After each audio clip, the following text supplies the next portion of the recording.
2 Kings chapter 6. The floating axe head. The guild prophets said to Elisha, "As you can see, the place where we are living in order to be with you is too small for us. Please allow us to go to the Jordan. Each of us will collect a log there, and we'll build a place there for us to live." He answered, "Go ahead." But one of them said, "Please, won't you come with your servants?" He answered, "All right, I will." So he went with them. When they arrived at the Jordan, they cut down trees.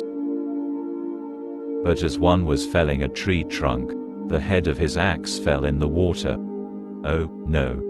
he cried. "My master, it was a borrowed one." The man of God asked, "Where did it fall?" He showed him the place. Then Elisha cut a stick, threw it in there, and the iron axe head floated to the surface. "Lift it out," he said. So he put out his hand and took it. Syria's plans for war. Now the king of Aram went to war against Israel, and in consulting his servants he said, "I'll set up my ambush camp in such and such a place."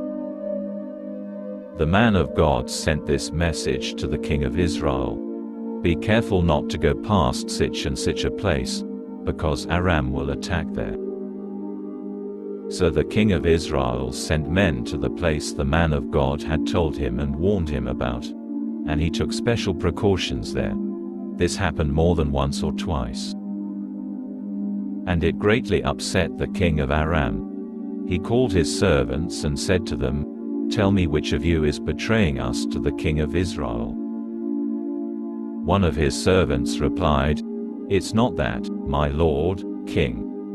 Rather, Elisha, the prophet who is in Israel, tells the king of Israel the words you speak privately in your own bedroom.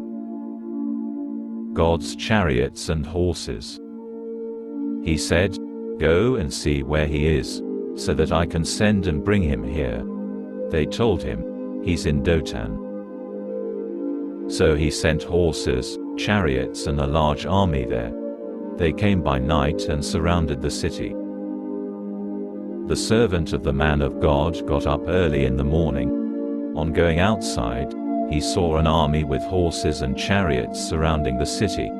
His servant said to him, "Oh, my master, this is terrible. What are we going to do?" He answered, "Don't be afraid, those who are with us outnumber those who are with them." Elisha prayed, "Adonai, I ask you to open his eyes, so that he can see."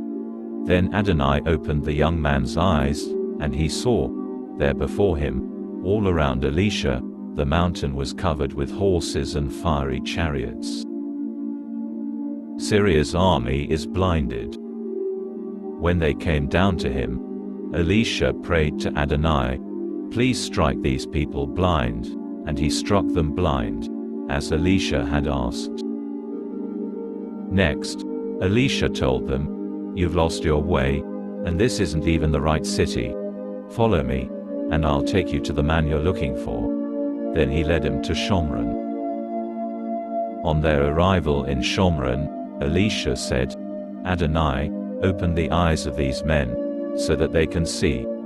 Adonai opened their eyes, and they saw. There they were, in the middle of Shomron. When the king of Israel saw them, he asked Elisha, "My father, should I attack them? Should I attack them?"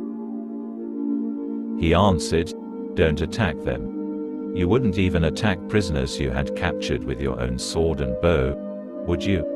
So give them food to eat and water to drink, and let them return to their master." So he provided well for them, and after they had eaten and drunk, he sent him away, and they returned to their master.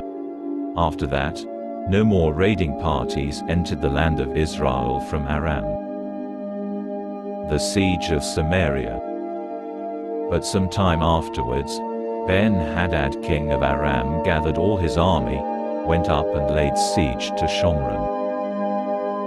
At the time, There was a severe famine in Shomron, and they maintained their siege until a donkey's head sold for 80 pieces of silver and half a pint of dove's dung for 5 pieces of silver. As the king of Israel was passing by on the wall, a woman cried out to him, "Help, my lord, king." He said, "If Adonai isn't helping you, how do you expect me to help you? There isn't any grain, and there isn't any wine."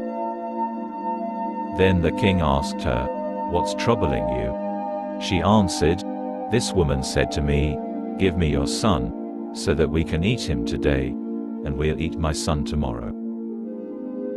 So we boiled my son and ate him. The next day I said to her, 'Give your son, so that we can eat him,' but she has hidden her son." The prophecies of Elisha. When the king heard what the woman said, he tore his clothes. At the time, he was passing by on the wall, and when the people looked, they saw him there with sackcloth against his skin.